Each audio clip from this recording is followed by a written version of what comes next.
Hi, my name is Daniel Glauber, and I chose option one, so I will be discussing political ambition in women. So, why does this matter?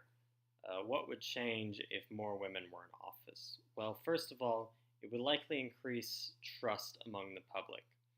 You hear the criticism a lot whenever Congress passes bills that would largely affect women, such as abortion or access to birth control bills, that Congress is just a bunch of old white men and they're making a lot of decisions that affect a population that they don't really understand or can't relate to. So having more women in the legislative process would likely grant a lot of these bills a lot more legitimacy.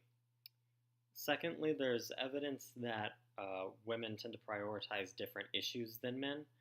So women tend to prioritize issues based on um, healthcare, education, family, and gender, while men tend to prioritize issues relating to the economy or business.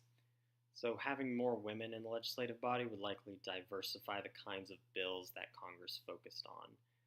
Um, Thirdly, and I found this in an article from the Human Rights Watch, having more diverse legislative bodies tends to increase the stability of the bills passed. So the idea behind this is that when there's only one group in charge of crafting legislation, they tend to create bills that reflect and prioritize that group and marginalize others. So having a more diverse legislative body creates legislation that's a lot more compromised and less likely to be changed by future legislative bodies. So, why are women less motivated than men to run for office? There are a lot of theories, and they all likely play a role to some extent. First one I'm going to talk about is the role model effect. So, the idea that there aren't enough role models for women, and if there were more, that it would be easier for women to visualize themselves in office and would make them more likely to run.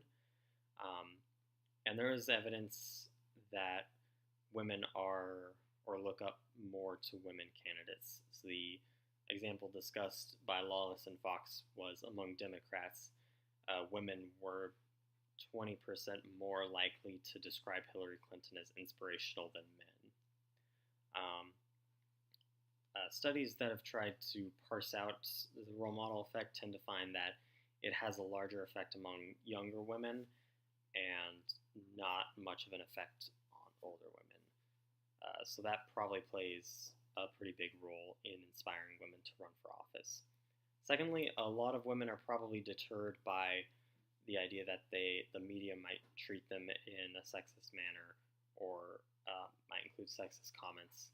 And there's a lot of evidence that the media tends to have a lot of double standards and focus more on women's appearance and their family roles. It's discussed in great length in the Fridkin and Kenney book, and there are a lot of case studies in the Rainbow Murray book for this. So it's likely that acts as a deterrent for a lot of women who would otherwise run for office. The third reason, and the one that I think has the most weight to it, the most likely to have the most contribution to why women are less likely to run, is the idea of a gendered psyche.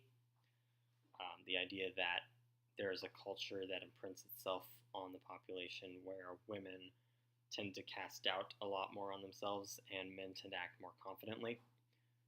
So Lawless and Fox conducted a survey that's discussed in their book where they asked equally qualified women whether or not they thought they were qualified to run for office, and men were significantly more likely to say that they were qualified than women. So that's what I think plays the biggest role. In looking for a solution, I think it's important to look at past years or past instances where women's representation in Congress increased the most. So in America, the year 1992 is commonly referred to as the year of the woman because women's representation in Congress or in the Senate tripled from 2 to 6, which still is not a large number, but there was a lot of public acceptance of female candidates and the desire. And this was spurred by the hearings of Clarence Thomas and Anita Hill, who had accused him of sexual harassment. And there was a perception that Congress treated Anita Hill unfairly, and there were a lot of people saying, well, where are the women who can come in and have a more fair hearing? One of the candidates who won in 1992, Patty Murray, attributed her success largely to that hearing, and a lot of other women were probably spurred by that moment.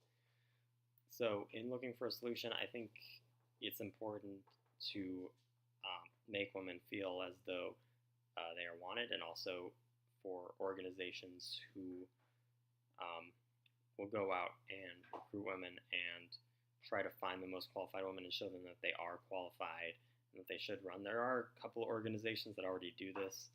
Most famous is a PAC known as Emily's List.